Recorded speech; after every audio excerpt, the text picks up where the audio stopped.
이번 주 같은 경우는 AP가 3월 4주차 전략을 지금 좀 어떻게 잡고 있냐 이거를 중요하게 따져봐야 될 것 같은데, 자, 지난주 같은 경우는 저희가 나름대로 전망을 했던 대로 코스피가 반등이 나와주었고, 저희는 설정해둔 전략대로 이제 스윙 중장기 종목에 대해서 성공적으로 매도를 진행하기도 했고요. 계속해서 강조를 드린 대로 단기 매매를 활성화시키고 그에 대한 결과가 굉장히 빠르게 잘 나와주었기도 했습니다. 그리고 우리가 중장기적인 사이클을 봤을 때 국내 증시가 우상향 기조를 보일 것이다 라는 거에는 여전히 변함이 없어요. 근데 단기적으로 이번 주 전망을 좀 본다고 했을 때에는 보수적으로 생각할 수 있는 관점이 조금 늘어나고 있는 것 같습니다. 첫 번째, 자, 고가놀이를 하고 있는 대표적인 테마가 지금은 한화그룹주가 있을 거예요. 근데 이 한화그룹주에 대해서 지금 차익 물량이 나올 수 있는 환경이 어느 정도 조성이 되었고, 3월 말부터는 공매도가 실질적으로 시행이 되다 보니까 단기적으로 주가가 빠르게 올라간 테마들, 그리고 이 중에서도 특히 실적이 기반되지 않은, 당장의 실적으로 드러날 가능성은 적은 그런 테마들에 대해서는 공매도의 타깃이 될 확률이 굉장히 높단 말이에요. 그래서 단기적으로 시장이 한번 눌릴 수 있는 가능성을 염두에 두는 게 중요할 것 같은데, 그래서 차익 물량이 좀 나오기 쉬워져 있는 환경은 맞다 라는 포인트를 가지고 이번 주 단기적으로는 우리가 보수적인 마인드로 증시를 바라보는 게 좀 현명할 수 있을 것 같습니다. 자, 근데 그렇다면 이번 주는 매매를 안 할 것이냐? 그것은 또 아닙니다. 만약에 이거는 우리가 시나리오별로 미리 예측을 해두면 돼요. 원래도 저희가 항상 시나리오별 전략을 짜두고 그대로 전략을 이행하면서 항상 매매를 이어왔잖아요. 만약에 지금 제가 말씀을 드린 대로 시장이 빠진다 라고 했을 때 저희가 스윙 중장기 종목을 추가적으로 세팅하는 거는 조금 미룰 수가 있겠죠. 다음 주 정도로. 근데 단기 매매 같은 경우는 말이 다릅니다. 저희가 지난주까지는 시장 상승 속에서 이제 빠르게 수급 순환이 도는 이 순환매에 대한 관점을 가지고 단기 매매를 굉장히 공격적으로 했어요. 근데 증시가 빠진다고 하면 이 관점이 좀 유효하지 않을 수 있습니다. 그렇다면 증시가 빠질 때에는 오전장에 수급이 몰리는 테마가 많지 않기 때문에, 근데 반대로 많은 테마에 몰리지 않는 만큼 어떤 테마에 몰리는지 더욱 확실하기 때문에 오전 수급을 이용한 매매를 활성화시킬 수 있겠다는 관점이 있고요. 동시에 개별 장세가 연출되면서 개별주들에 대한 수급도 우리가 분명히 확인하면서 대응할 수 있는 것들이 있을 것 같고, 만약에 이게 아니다, 증시가 빠지지 않는다 하면 좋은 거죠. 그러면 저희가 지난주에 굉장히 잘 해왔던 매매처럼 이번 주에도 동일하게 진행을 하면 됩니다. 그래서 증시가 빠져도 정치주의 수급이 어느 정도 쏠리는지, 개별주의 수급이 어느 정도 쏠리는지를 보면서 단기 매매로 대응할 수 있는 준비가 되어 있다고 생각을 하고, 증시가 지난주처럼 오르면 뭐 지난주와 똑같은 매매를 하면 되니까 걱정은 없지 않을까? 저희 같은 경우는 이렇게 좀 바라보고 있습니다.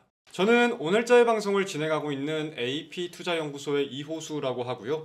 모쪼록 함께하는 1시간, 의미 있는 시간이 될 수 있도록 최선을 다해보도록 하겠습니다. 자, 전일 미국 증시 먼저 살펴보도록 할 텐데요. 오늘은 개장 전에 중요하게 말씀드릴 내용이 좀 많을 것 같습니다. 종목이 나오기 전이라도 오늘은 좀 더욱더 집중을 해보시길 바라겠습니다. 자, 전일 미국의 3대 증시는 상승세를 보였습니다. 다우지수가 0.08% 상승, 나스닥 종합이 0.52% 상승, S&P 500이 0.08% 상승, 필라델피아 반도체 지수는 0.94% 하락 마감을 했습니다. 분봉상 움직임을 좀 우리가 확인을 해본다고 하면은 오전 중에는 투매 물량이 나오기도 나오고 부진한 모습을 보였지만 장 마감에 가까워질수록 반발 매수가 유입되면서 상승 전환에 성공하는 하루를 보였다, 이렇게 정리를 할 수 있을 것 같아요. 자, 그럼 미증시의 경우는 빠진 요인, 즉 악재와 호재, 이렇게 두 갈래로 나눠가지고 우리가 한번 분석해 볼 필요가 있을 것 같은데, 악재의 경우는 중동 리스크에 대해서, 그리고 네마녀의 날에 대해서 수급 변동성이 연출되었던 모습을 첫 번째로 꼽아볼 수 있을 것 같고, 두 번째로는 이스라엘이 이 가자지구 영토 일부를 우리가 영구적으로 합병할 수 있겠다는 경고를 했습니다. 그래서 중동발 불확실성이 증시의 악재로 다가온 요인을 첫 번째 불확실성으로 꼽아볼 수 있다면, 호재는 트럼프에게서 나왔어요. 이제 4월 2일 날부터 상호 관세가 시행될 것이다. 트럼프는 4월 2일을 단순한 관세 시행의 날이 아니라 미국 해방의 날로 부르고 있다시피 굉장히 중요하게 여기고 있던 모습이었잖아요. 근데 이제 트럼프가 4월 2일 날 예정된 관세를 부과할 것이나 유연성이라는 단어는 중요한 단어이다 라고 언급을 했습니다. 자, 그러면은 예정된 관세를 그대로 부과할 것이다, 이거는 악재지만 시장에서 알고 반영을 하고 있던 내용이에요. 근데 그 뒤에 유연성이라는 단어는 중요한 단어이다, 이거는 시장의 우려감을 조금은 이제 가라앉히게 할 수 있는 단어로 작용이 되다 보니까 여기에 대한 반발 매수 심리가 들어오면서 미증시가 상승 마감 다음에 성공했다라고 생각을 해볼 수가 있겠습니다. 그래서 실제 미국에 보도되어 있는 내용들을 보면은 백악관이 4월 2일 예정대로 상호관세를 시행을 하긴 할 건데, 이 상호관세 전략을 조정하고 있다는 내용들이 보도가 된 게 좀 힘을 더 실어준 게 아닌가라고 생각을 할 수 있겠습니다. 되게 광범위한 산업에 대해서 관세를 부과를 다 하기는 하겠지만, 미국과 상당한 무역 관계를 맺고 있는 국가를 대상으로 하는 내용들을 봤을 때에는 타깃형 상호 관세로 초점이 전환될 가능성이 좀 반영이 되고 있다. 이렇게 해서 관세가 우리가 생각했던 것보다는 조금 더 부드러울 수 있겠다라는 기대가 실렸다. 이렇게 정리를 할 수가 있겠습니다. 자, 그리고 오늘 같은 경우는 굉장히 중요한 국내 증시의 일정이 하나가 있죠. 오늘 오전 10시에 한덕수 총리의 탄핵 심판이 예정이 돼 있습니다. 그리고 이번 주에는 또 정치와 관련된 일정이 굉장히 많은 게, 자, 오늘 오전에 한덕수 총리의 탄핵 심판이 예정이 되어 있다는 거는 이번 주에 윤석열 대통령도 심판이 진행될 수 있다라는 관측이 지금 굉장히 지배적이기 때문에 이번 주에는 정치와 관련된 노이즈가 얼마나 들려올 것인지 여부를 보는 게 중요할 것 같습니다. 더불어서 이재명 당대표도 26일 수요일날 선거법 위반에 대한 2심 선고가 예정이 되어 있다 보니까 이번 주에는 정치주로 수급이 얼마나 쏠릴 것인지 여부를 보는 게 굉장히 좀 중요할 것 같아요. 그래서 저희가 지금 생각하고 있는 체크포인트는 한 두 가지 정도를 생각해 볼 수 있겠는데, 첫 번째는 한덕수 총리의 심판 결과를 통해서 윤석열 대통령의 심판 결과와 주요 골자를 어느 정도 엿볼 수 있을 것으로 전망을 하고 있습니다. 그렇다면 이거는 우리가 한덕수 총리의 결과를 가지고 윤석열 대통령의 결과를 예측하자, 이거는 뭐 정치적인 생각이 좀 반영이 될 수 있으니까 이렇게 들어가진 않고요. 저희는 한덕수 총리에 대한 내용이 반영되면서 전문가들이 어떻게 분석을 하고 그게 증시에 어떻게 반영되는지, 탄핵이라는 소재가 증시에 어떻게 반영이 되는지 보는 게 굉장히 중요한 한 주일 것 같다, 이렇게 생각을 하고 있고요. 두 번째는 이재명 당대표의 대선 출마 자격 관련해서도 노이즈가 좀 있을 것 같다고 생각을 하고 있어요. 물론 아직 대법원 판결이 남아있는 것은 맞지만 1심과 2심 판결이 드라마틱하게 바뀌기는 쉽지 않을 것이라는 전망이 지배적이다 보니까 이번 주 수요일 선거법 위반 관련 일정을 좀 중요하게 바라볼 필요가 좀 있을 것 같습니다. 그래서 이번 주 같은 경우는 저희가 AP가 3월 4주차 전략을 지금 좀 어떻게 잡고 있냐, 이거를 중요하게 따져봐야 될 것 같은데, 자, 지난주 같은 경우는 저희가 나름대로 전망을 했던 대로 코스피가 반등이 나와주었고, 저희는 설정해둔 전략대로 이제 스윙 중장기 종목에 대해서 성공적으로 매도를 진행하기도 했고요. 계속해서 강조를 드린 대로 단기 매매를 활성화시키고 그에 대한 결과가 굉장히 빠르게 잘 나와주었기도 했습니다. 그리고 우리가 중장기적인 사이클을 봤을 때 국내 증시가 우상향 기조를 보일 것이다 라는 거에는 여전히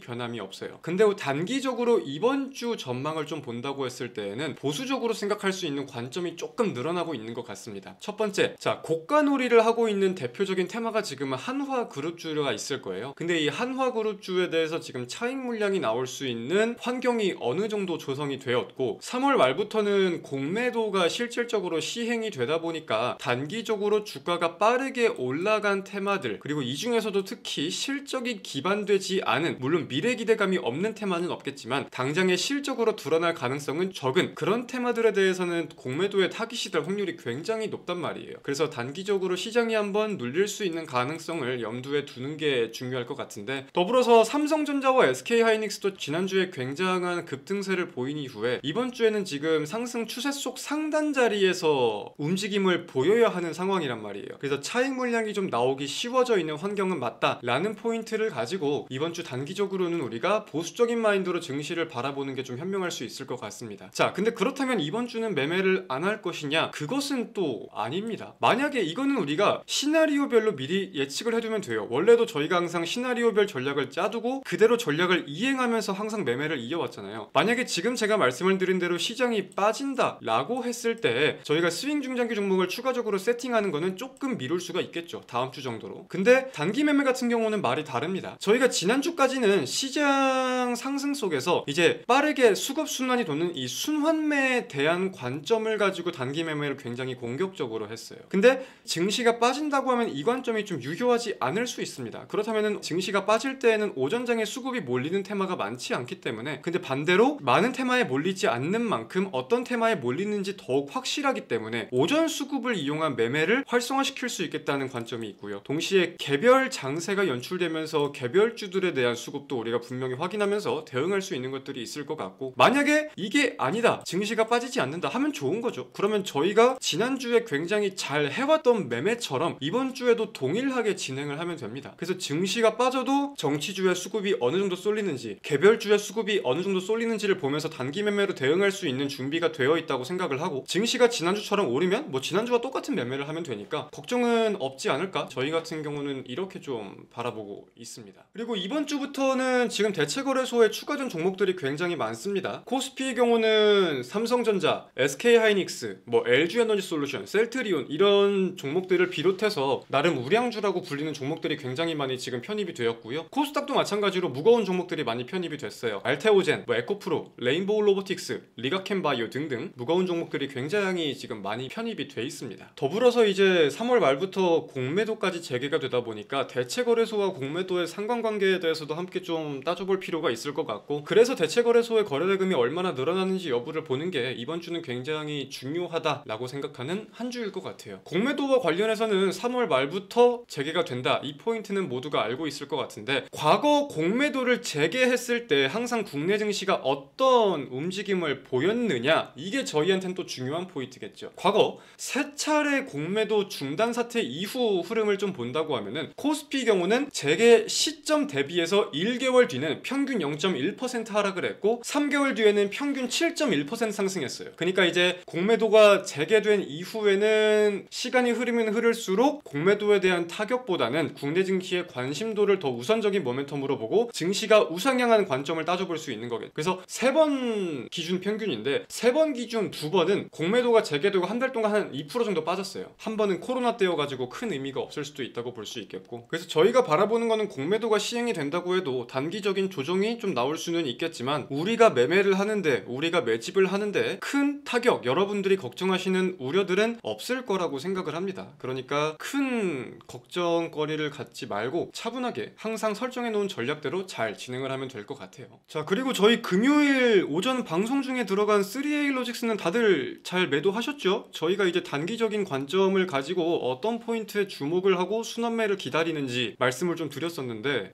이거는 관점이 빠르게 나와주면서 당일 오전에 저희가 들어가고 수급이 들어올 때마다 매도를 잘 했습니다. 3A로직스는 다들 잘 매도하셨죠? 고생들 하셨습니다. 축하드립니다. 제 방송을 옛날부터 보신 분들은 아시겠지만 뽑아둔 종목에 수급이 들어오는 게 보이면 옛날에는 급하게 좀 들어가는 경향들이 있었어요. 그때는 그 모멘텀을 가지고 수급이 들어오면은 들어가고 바로 튀는 경우가 많았거든. 근데 요즘은 왜 그렇게 안 하냐면은 강조를 많이 드린 부분이기도 하지만 이 오전장의 수급을 믿기가 쉽지가 않아요. 증시도 변동성이 크고 테마별 싸움을 가지고 증시의 수급이 꼬이는 경우가 좀 많다 보니까 오전 중에 잠깐 들어오는 이 수급을 믿기가 쉽지 않아요. 만약 이러고 날아간다고 하면은 아쉬운 거기도 하고 놓쳐야 되는 거기도 하겠지만 물리는 것보다는 100번 낫습니다.